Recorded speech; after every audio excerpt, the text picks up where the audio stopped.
TP52 class is the most competitive monohull racing that we have in the sailing world. Anyone can win on a given day, and competition here is tough. It's always been tough, and it always will be. You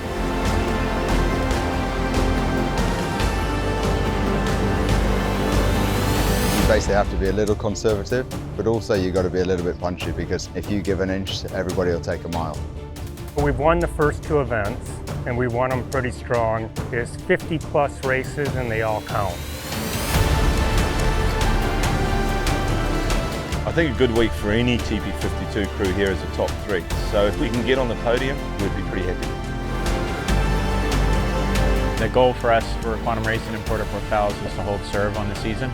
It's 1 or 2 races and then it all evaporates away. We've had a lot of seconds, thirds and fourths recently, and we need to get on the top step of that podium. So we want to win an event.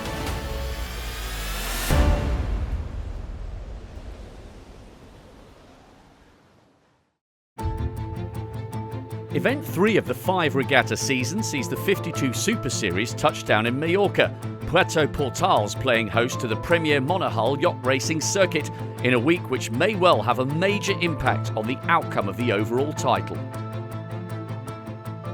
We're at about the halfway point of the series. So far, Quantum have been the strongest team by far. They've made some really great off-season changes, and the boat is going really fast, especially upwind.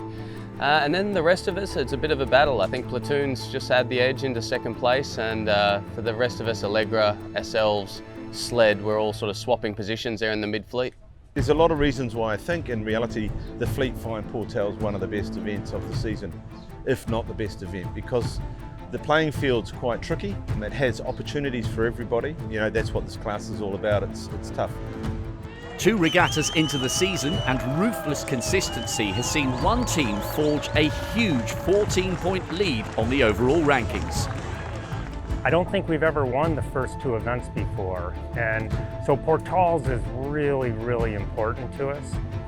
We want to be able to come out of Portals in still a strong position, because we've clicked off the one goal to win the Worlds, and now we want to win the season.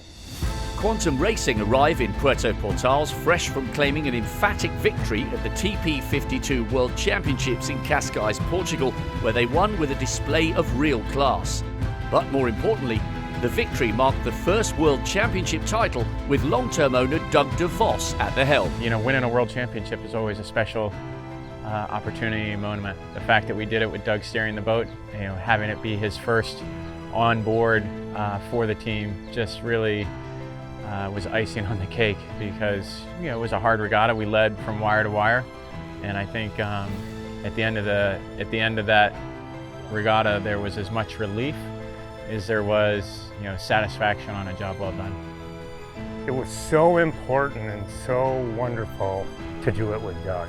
That was the biggest thing. People that aren't familiar with sailing at this level, this is the ultimate team sport. Everybody has to perform, and to have everything come together as strong as it did was so great. It just felt great to be on board. For many years, there would be World Championships that I couldn't attend, and the team would sail and did well. But for the opportunity to be on the boat to sail in a championship, the Rolex Championship is just pretty special, and to win it's fantastic. And yes, we do. We go home as a world champion. I'm pretty excited about that. Newly crowned world champions then, Quantum Racing head into Puerto as series leaders, but also as the only team to have won this regatta twice. But for 2022, they'll be sailing without DeVos at the helm. For the rest of the 9-boat fleet, it's time to make a move on the rankings. Portals is an event we've normally had some good success at. We won it last year. We feel quite comfortable here, and we've done quite a bit of stuff after the disappointment of the Worlds in Cascais. So we've got some new sails, and we're pretty comfortable before the event how we're going. So we're looking forward to it. Here in Portals, it's a very tough venue. The light sea breeze, very hot. It's very one-sided the course, the usual Palmer Bay, and it's a tough race course. I'll be surprised if you don't see a lot of up and down performances from the teams, because the amount of heat that's predicted at this time of year and how hot every place is, all bets are off. So for their first visit to the Mediterranean for 2022, racing got underway in blisteringly hot conditions. 8 to 10 knots of sea breeze ghosted around the course in difficult shifty patterns, and it was Phoenix Centre Fleet who made good headway on the first upwind. The South African boat led at the first mark, closely followed by reigning Puerto Portal's champs Sled and Platoon outside them. Interlodge followed, under threat from a smooth hoist on board Preveza behind them.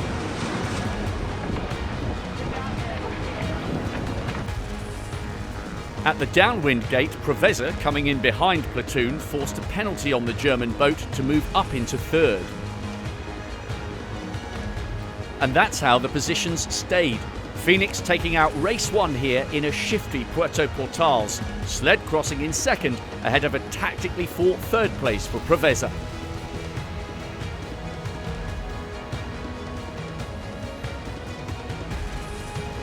In a reversal of the opener, the second race saw the breeze fill in from the left on a tricky day for the tacticians. By the top mark, good decision-making on board Vayu put them out in front, just rounding outside Interlodge.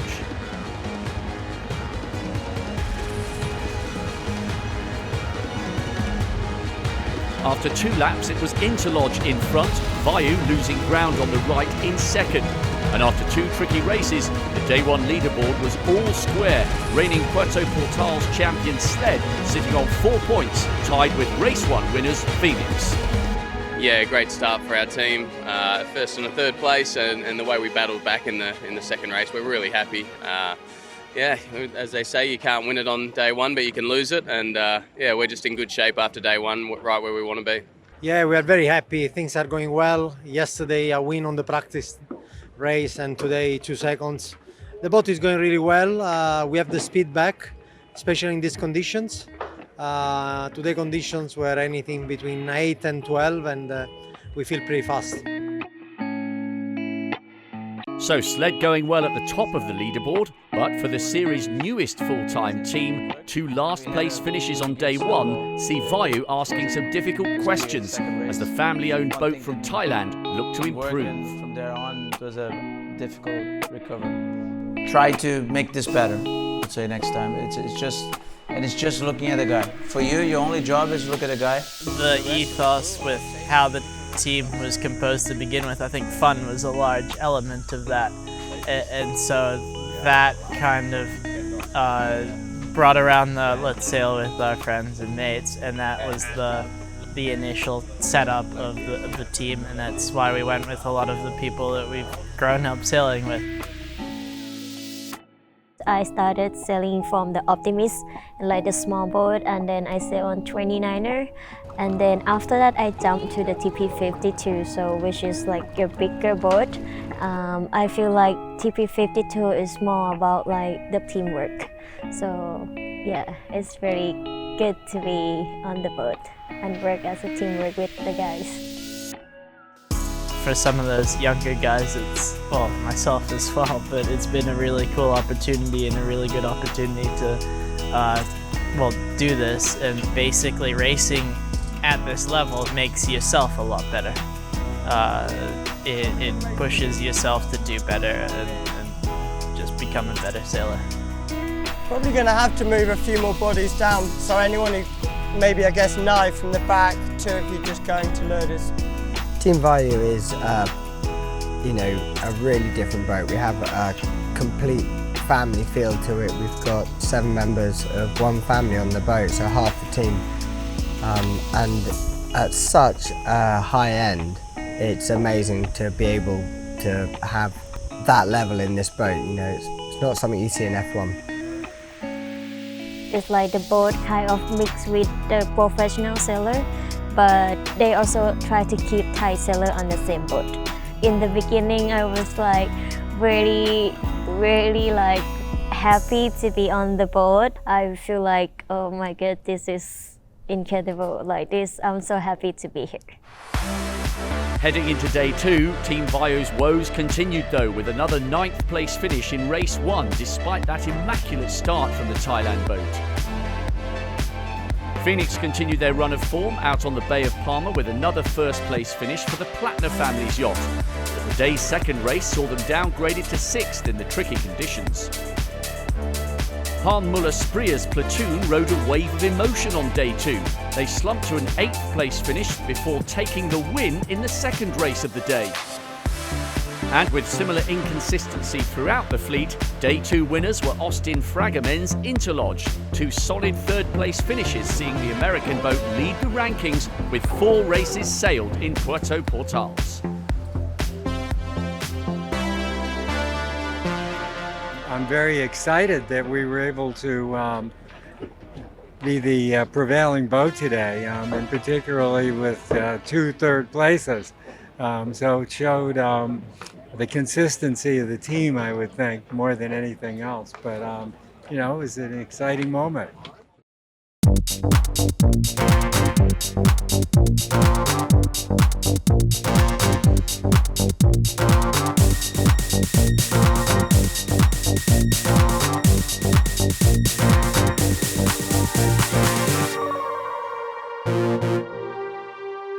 The waters off Palma are famous right across the yachting world.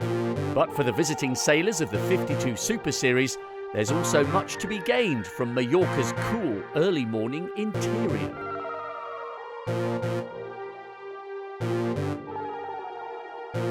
Like always in Palma, Palma is well known for its beautiful roads and mountains. Fantastic, really. It's a good warm-up for the races.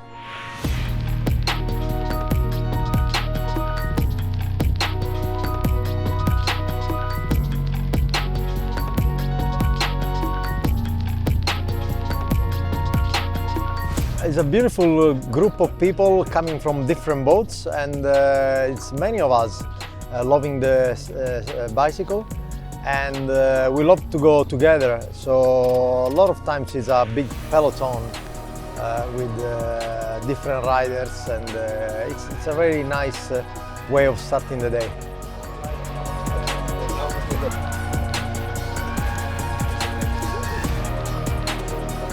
It gets really competitive at times. Nobody wants to lose, nobody wants to stay behind. So yeah, we push it hard heart rates, and it's good fun.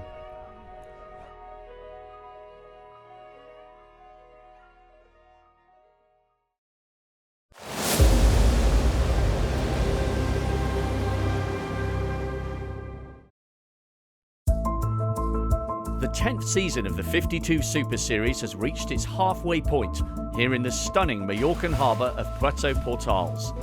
Long considered the premier Grand Prix yacht racing circuit, the Super Series has always attracted some of the biggest names from the sport of sailing, and this 10th anniversary season is no different.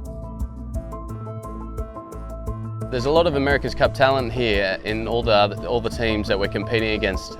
From American Magic, obviously we have myself, Paul Goodison, we're both helmsmen at American Magic, and then you've got Lucas Calabresi, and obviously the CEO, Terry Hutchison. And then on sled you have Francesco Bruni, who leads the Italian team as the skipper of the Italian team, so plenty of talent out there. Recently signed for America's Cup team American Magic, Tom Slingsby is also the current Rolex World Sailor of the Year. Tom Slingsby has been probably the greatest sailor in the last years in foiling boats, as well gold medal in the laser and so on and so on. And I mean, here he's got a very fast boat, which is Phoenix. So a very top-level team with Tom on board. Francesco's a little bit like Tom when you race against him. He'll do stuff and you'll be like, there's no way that's going to work. And lo and behold, he crosses you. I mean, I think he's a really, really smart sailor. He has an uncanny way of winning, but he's always there. And so however he approaches the racing, you know, is really, really good because he's been successful over the better part of 2 decades on the water. As CEO of American Magic, Terry Hutchinson is responsible for bringing Slingsby and Goodison together in the same cup team for the next campaign. And in so doing, he's united two sailors who've spent most of their careers as rivals. Goody's an unbelievable sailor. I probably know him better than most people, having sailed against him for so long. But he's unbelievably tactically, and then I think technically he's an amazing sailor. Sailed against him a long time in the lasers, a couple of Olympic campaigns against each other. So technically he's excellent as well, and tactically he's one of the best. So that makes him one of the best sailors in the world at the moment. Oh, you definitely know you've got your teammates out there racing against you because they remind you if ever you get a bit too close. But no, I guess as soon as we're on the start line, every boat's the same, and you're trying to go up against every boat and beat every boat. Maybe every now and again you give some of your buddies an inch, but you try not to. With such a rich and competitive talent pool, racing in the 52 Super Series is fierce. After 2 days sailed, Interlodge lead the rankings, but with 6 races left to run, it's still anyone's regatta. Phoenix picked up another win as day 3 got underway as they looked for their first ever regatta win, and Quantum Racing finally found some form, finishing in second. And they're on a charge, off the pin end of the start line in the next race. So by the top mark, Quantum had a clear lead over the fleet, with Sled chasing hard, followed by Interlodge, reeling from a shocking last place finish in the previous race. Quantum were in command, first to the downwind gate, and 6 races in, finally looking like they could score a win. But charging in with a textbook kite drop, Sled was still right on their tail.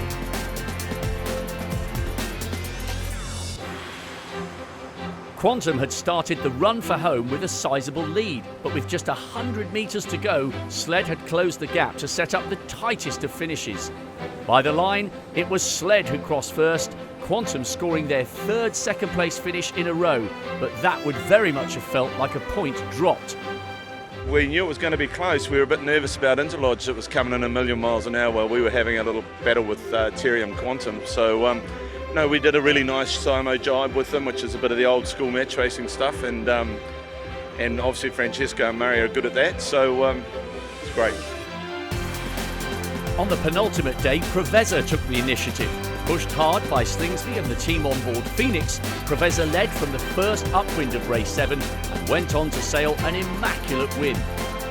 Stuck in the pack down in 5th, Sled struggled to their worst result of the regatta, while Phoenix consolidated their position with a 2nd.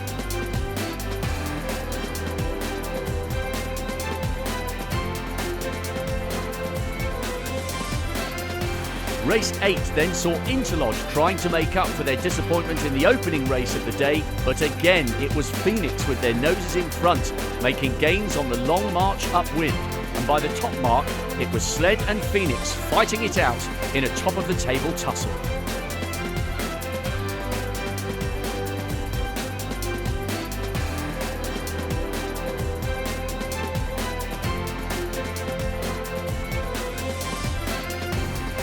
Interlodge had been in 3rd place overall going into the penultimate day, but another race battling at the back of the fleet saw their podium aspirations all but vanish.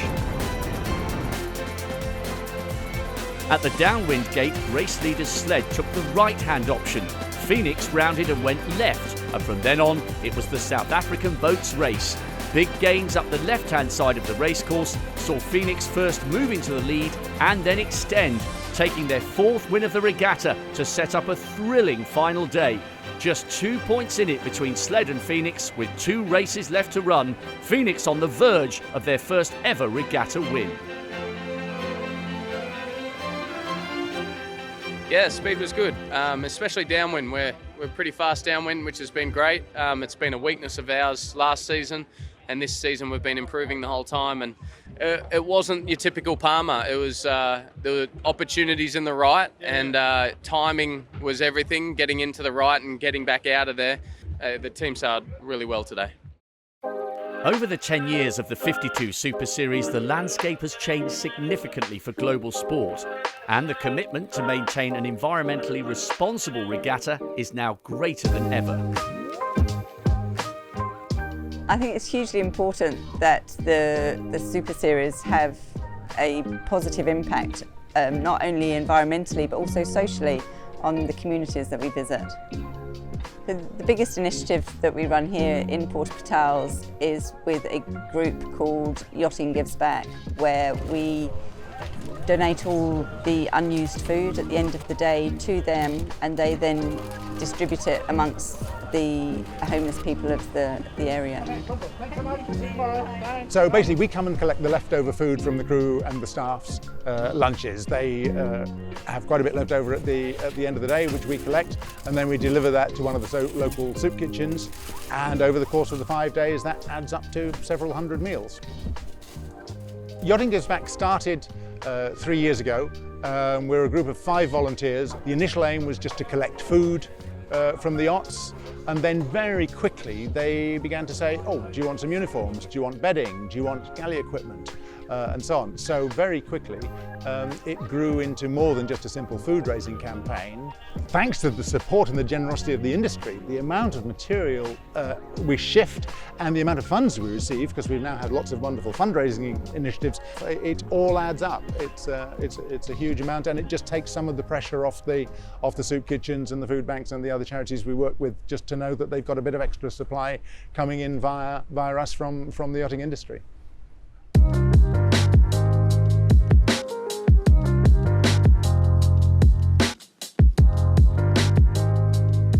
With the Super Series Regatta in Puerto drawing to a close, the Bay of Palma had one last surprise for the 9-boat fleet of TP52s, as the final day brought with it the perfect offshore conditions to decide the final rankings of this mid-season event. No, it's going to be a good day. It's a different breeze, so it'll be a different race course, and we're pretty comfortable on this stuff, so just go out and give it a big shot. We're pretty happy with the way we've been sailing this week, and just got to keep chipping away.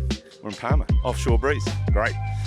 Forecast is between 14 and 23 knots. It's a big wind range, different direction. The team is in very good mood. We did a debrief in the morning, and everything is looking good for a really nice day of sailing. With just 2 points separating the top 2 boats, the final day of racing got underway with an immediate advantage going to regatta leaders Phoenix.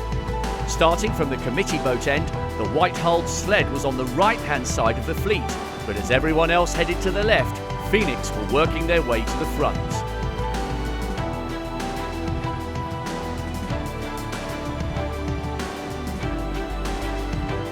Stuck out on the right, sled could do nothing but hold their lane and hope for a favourable shift as the fleet neared the upwind mark. But rounding first, it's advantage Phoenix as the South Africans set up for the hoist ahead of British boat Gladiator. Behind them, no sign of sled as Vayu and then Preveza rounded in 3rd and 4th. With Phoenix already set up for the downwind, the white hull of number 5 sled finally gives chase back in 7th. But racing hard in 2nd, Gladiator sailed a storming downwind leg to lead Phoenix through the downwind gate.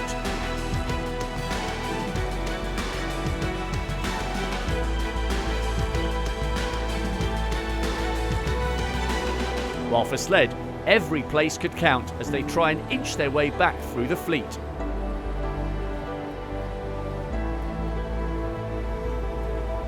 Up front, an upwind battle saw Phoenix creeping ahead of Tony Langley's British Gladiator, so that by the final turn for home, Phoenix were ahead.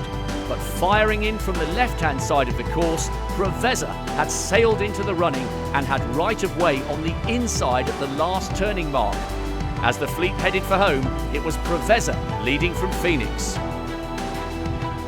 But behind the South African boat, setting up for the downwind, a big broach from Gladiator opened the door to chasing Alegre. Up front, the chase was on for the penultimate race win, and one final jibe to the line saw Preveza power their way through to 1st. Phoenix took 2nd,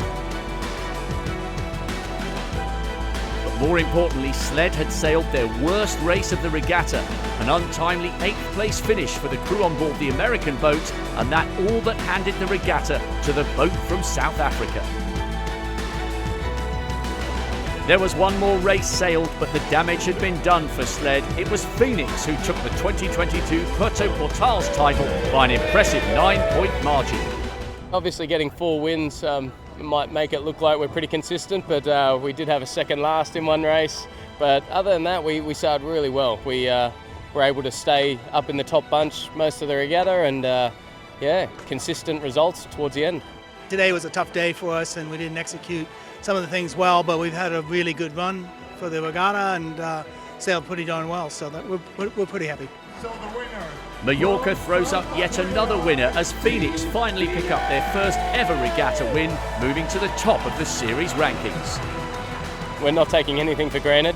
This team, we've been in the hunt many times and we haven't got the win, so it's really satisfying to win the first time with Phoenix, and just with a great group of people. I'm really proud to be a part of this team.